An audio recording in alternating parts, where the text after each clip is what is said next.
Harisharanam. Today's topic is the famous or infamous Jaati Vyavastha or caste system of the Hindu faith. Caste means a hereditary class identified by the varying degrees of its purity or pollution and a social status. Caste is pronounced as caste in American English. People often want to know if the Bhagavad Gita also supports the concept and practice of Jaati or hereditary classes. Some people don't ask the question but allege that it does. Based on verse 43 of the first chapter of the Bhagavad Gita, where Arjuna says, Doshairetaihi kulagnanam varna sankarkarakaih utsadyante jati dharma kul dharmascha shashvatah. It means that because of the taint of hybrid classes being produced as a result of the war decimating most of the people of the clan and the women going to people of other clan and producing hybrid progeny. That is called Varna Sankar. Because of this, the people responsible for such war, their Jati Dharma or the caste purity or caste duties, caste pious traditions are lost. So this word Jati or hereditary class does get a mention in the Bhagavad Gita in the first chapter. But a few things must be remembered. One is that this verse is spoken by Arjuna, not by God incarnate Lord Krishna, whose words are supposed to be the words of God, not everybody else's in the Bhagavad Gita. We may recall that the Bhagavad Gita as a book contains 700 verses, but only 569 verses have been spoken by God incarnate Lord Krishna in this book. The rest of the verses have been spoken by others. They are not the words of God. The second is, the first chapter is essentially a linkage between the Bhagavad Gita and the story of the Mahabharata. In the first chapter, the first verse comes from Dhritarashtra, against whom the war is being fought by the Pandavas. And 9 other verses are spoken by the chief villain of the epic Mahabharata, Duryodhana. So shall we take what Duryodhana says in the first chapter as the word of the Bhagavad Gita or the word of God? Surely not. Similarly, Arjuna's words are not supposed to be taken as the words of the Bhagavad Gita, in the sense Bhagavad Gita means the song of God. The song of God consists of only 569 verses in the Bhagavad Gita. Rest are others utterances.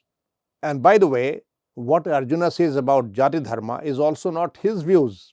In the very next verse, Arjuna says that these views about Jati Dharma, Kul Dharma, Varna Shankara, these are gathered from other folk, common folk. Iti Anushushama. This is what we have been hearing. It is worth mention that Jati means by birth, a social status, a family status, inherited by birth. Now, there are 2 kinds of Jatis in India within the Hindu faith. One is the original 4 Jatis. Jatis means, as I said, by birth, by heredity. So these 4 Jatis were called Varnas: Brahmin Varna, Kshatriya Varna, Vaishya Varna and Shudra Varna.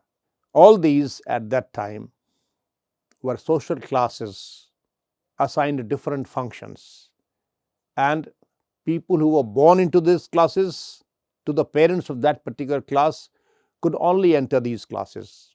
So those were the original 4 classes, Jatis. Arjuna is probably mentioning that Jati Dharma.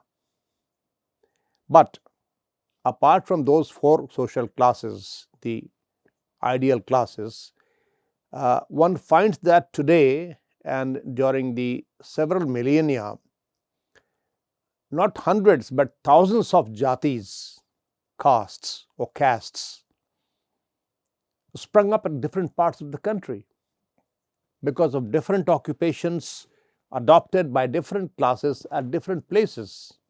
Say fisherman's class, say a weaver's class.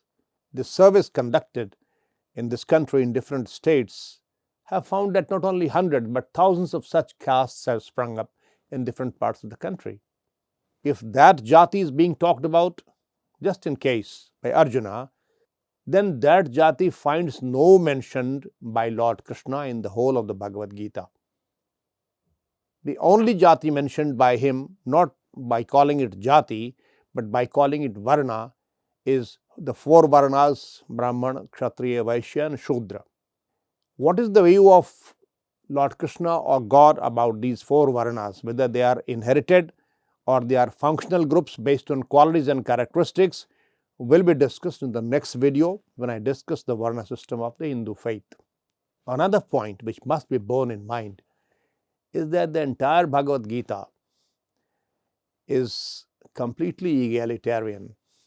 It talks in several verses of treating everybody equally, and also specifically says in one verse that Vidya Vinay Sampanne Brahmane Gavihastani Shuni Chaiv Shupake Cha Panditaha Samadarshina.